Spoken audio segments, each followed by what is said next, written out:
Um homem de 58 anos foi internado no Hospital Regional da Asa Norte na última terça-feira, após atear fogo no próprio corpo no canteiro central da Esplanada dos Ministérios. Segundo testemunhas, o homem é natural de Botucatu e chegou a gritar morte ao Xandão, se referindo ao ministro do Supremo Tribunal Federal Alexandre de Moraes. Com o manifestante foram encontrados panfletos desconexos com fotos de Nelson Mandela e de dois homens que tentaram nos anos de 1940 assassinar o ditador nazista Adolf Hitler. Todas as fotos estavam acompanhadas da frase "perdeu, mané". Após ser socorrido, o homem foi encaminhado ao hospital. O estado de saúde dele não foi divulgado. Olha só quem está aqui. Como é que vai, senhor juiz? Muito bem, senhora. É? Muito feliz pelo Brasil. Ah, tá bom. Mas nós vamos ganhar essa luta, hein? Nós vamos ganhar essa luta. O senhor tá entendendo?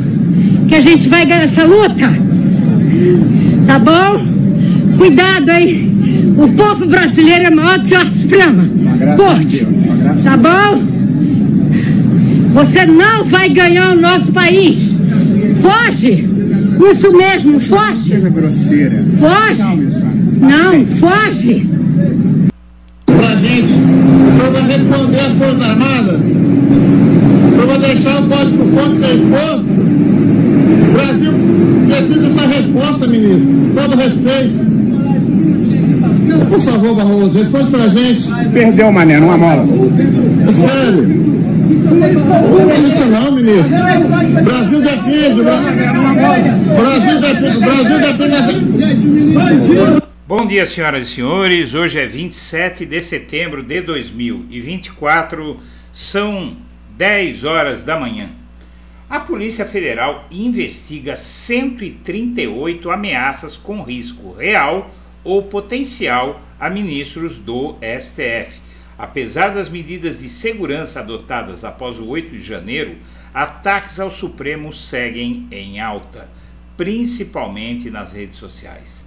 Em novembro de 2022, o ministro Luiz Roberto Barroso, presidente do Supremo, estava em Nova York para participar de uma conferência jurídica e durante uma caminhada foi abordado por um turista brasileiro que de celular em punho passou a instigá-lo. O ministro estava acompanhado do colega Alexandre de Moraes, reagiu e houve bate-boca. O vídeo foi postado na internet, teve milhões de visualizações e contribuiu para acirrar ainda mais os ânimos e ampliar as hostilidades que mais tarde culminariam nos terríveis ataques de 8 de janeiro. Depois disso, o esquema de segurança dos ministros foi reforçado. Alguns deles passaram a ser acompanhados em tempo integral por uma escolta armada. Viagens dentro e fora do país seguiram rígidos protocolos e uma equipe de especialistas em ambiente digital monitora todas as redes sociais, atenta a qualquer publicação que possa representar algum tipo de perigo. Na última sexta-feira, dia 20, Barroso esteve em Nova York, onde participou de um evento da ONU sobre liberdade de expressão. Dessa vez não houve registro de incidentes, mas isso não significa que a civilidade voltou a imperar. Mesmo com as punições exemplares depois do 8 de janeiro, 1.400 pessoas presas e 200 condenados a penas que variam de 17 a 22 anos de prisão, os ministros continuam recebendo ameaças. Foram mais de 1.000 ocorrências desde então, uma média de 3 por dia. Desse total, 138 foram classificadas como de risco real ou potencial, e seus autores estão sendo formalmente investigados pela Polícia Federal, alguns inclusive já indiciados e presos. A revista Veja teve acesso a um calhamaço de mais de 150 páginas que relata casos de tentativa de intimidação e ameaças de morte, estupro e atentados contra magistrados e a corte. As apurações revelam que a maioria dessas postagens criminosas é feita por irresponsáveis em busca de um clique em suas redes ou de projeção em seus respectivos círculos sociais. Há também pessoas que demonstram evidentes sinais de desequilíbrio mental, por isso que todo cuidado é pouco. No dia 31 de janeiro do ano passado, menos de um mês após a destruição do prédio do Supremo, por exemplo, um homem ateou fogo a si próprio enquanto gritava "Morte ao Xandão". Nos relatórios a que a revista teve acesso, ele é identificado como Alexandre Leite de Andrade, de 58 anos de idade, morador de uma cidade no interior de São Paulo, e era militar da reserva. Levava nos bolsos papéis com imagens de mártires e anotações desconexas sobre os ministros do Supremo. Mensagens e vídeos encontrados nas redes sociais do militar aposentado após o incidente revelavam que ele planejava ir a Brasília fazer um protesto contra o tribunal, mas teria desistido, segundo escreveu, porque seu xará, o ministro Alexandre de Moraes, proibiu manifestações. Não foi possível saber exatamente o que Andrade realmente pretendia. Com 90% do corpo queimado, ele morreu no hospital antes de prestar depoimento. Entre os integrantes do Supremo, Alexandre de Moraes, que conduz as investigações contra Bolsonaro e seus aliados, é o mais visado. Naquele mesmo mês, mais uma investigação foi aberta contra um também ex-militar do Exército que gravou um vídeo prometendo comer o coração do ministro. "Você um dia vai me conhecer e eu vou olhar dentro do teu olho, e o meu desejo vai ser puxar teu coração e comer vivo", disse Gleidson Ferreira, 35 anos, de Itaiutuba, no Pará. A partir de uma varredura em e-mails e na chamada Deep Web, a polícia descobriu que Ferreira tinha 3 endereços diferentes, um numa favela no Distrito Federal e 2 no Pará. Era garimpeiro, tinha treinamento militar e respondia a processos por briga de rua, desacato e ameaça, o que levou os investigadores a classificarem o risco de uma ação contra Moraes como alto. Em um caso mais bizarro, um homem procurou uma delegacia em Brasília e exigiu a prisão de Alexandre de Moraes, afirmando que estava disposto a matar ou morrer para atingir esse objetivo.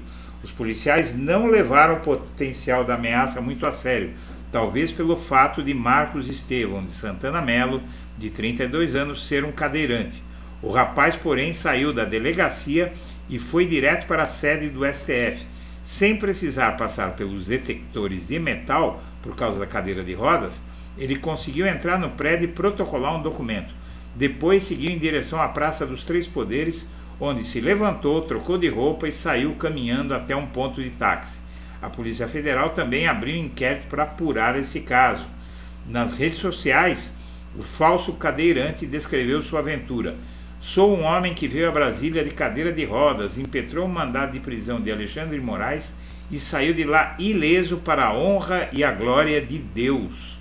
Pode ter sido uma simples estupidez? Pode, mas os investigadores não descartam de pronto a possibilidade de o sujeito estar envolvido, por exemplo, no planejamento de um atentado.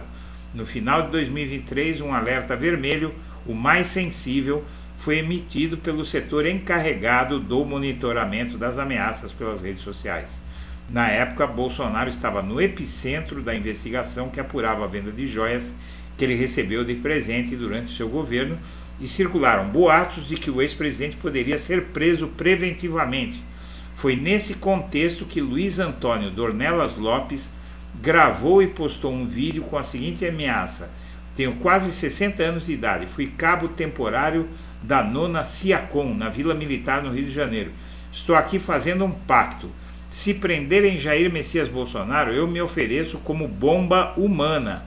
Explodo, morro com aqueles FDP. Se quiserem me prender, estou nem aí." E ainda detalha como seria a execução do possível atentado. "Podem me envolver com granada, mina terrestre, com o que quiser. Eu abraço aquele Alexandre de Moraes e levo ele comigo para o inferno." Embora predominantes, as ameaças não se limitam a Alexandre de Moraes. No levantamento da Polícia Federal há publicações que também envolvem os ministros Gilmar Mendes, Carmen Lúcia e Flávio Dino, que tomou posse em fevereiro. Dias antes da posse, aliás, um homem identificado como Alessandro Oliveira, de 56 anos, foi preso depois de postar um vídeo em que declara ter medo de ir em Brasília na posse desse dinossauro, por não descartar a possibilidade de encher ele de tiro. Em outra ameaça, João Pedro Rodrigues, de 29 anos, brasileiro com cidadania americana, virou alvo de um inquérito após postar um vídeo em que aparece treinando no estande de tiro em Utah, nos Estados Unidos, mirando fotos de Moraes, Dino e de Lula. A imagem, amplamente replicada nas redes sociais, foi considerada como um crime grave por supostamente estimular violência contra os integrantes da corte. A Polícia Federal incluiu o atirador na lista de procurados pela Interpol. As redes sociais e os meios digitais são basicamente o canal por onde esses alucinados se comunicam e procuram mobilizar apoio para suas insanidades. Outro que entrou na lista de investigados no exterior é um brasileiro que luta como voluntário na guerra da Ucrânia. Alex Silva defendeu nas redes que os atiradores esportivos do Brasil fossem ao Supremo armados para um ato na Praça dos Três Poderes. A investida tinha, segundo ele, o objetivo de ucranizar o Brasil, expressão que, de acordo com os investigadores, era usada pela ativista de extrema-direita Sarah Winter e pelo deputado Daniel Silveira, que está preso, dois bolsonaristas que lideraram campanhas de ataque ao Supremo. Recentemente, os e-mails do STF foram inundados de mensagens enviadas por um usuário não identificado que decretava a morte de 3 ministros. Graças a esse ambiente conturbado, nos últimos 6 anos o tribunal investiu mais de 300 milhões de reais para criar um setor de inteligência e uma divisão policial exclusiva com equipamento próprio que inclui fuzis, balas de borracha, algemas, granadas, bombas de efeito moral, carros blindados e escudos à prova de bala. Além do aparato bélico, o tribunal investiu 8 milhões de reais em sistema de monitoramento por inteligência artificial das áreas internas e externas. Esse equipamento é capaz de identificar em segundos pessoas procuradas ou que têm algum registro criminal. Em paralelo, há estudos para blindar as janelas de todos os gabinetes dos ministros. O ideal, claro, é que nada disso fosse necessário, mas infelizmente é, e faz bem o STF em acionar a Polícia Federal para apurar e punir exemplarmente quem faz esse tipo de ameaça. Mas isso mal começou. Vem aí um Bolsonaro 2.0 que pode exacerbar esse nível de loucura muito acima do que está hoje. Senhoras e senhores, eu agradeço a atenção e deixo meu abraço para todo mundo.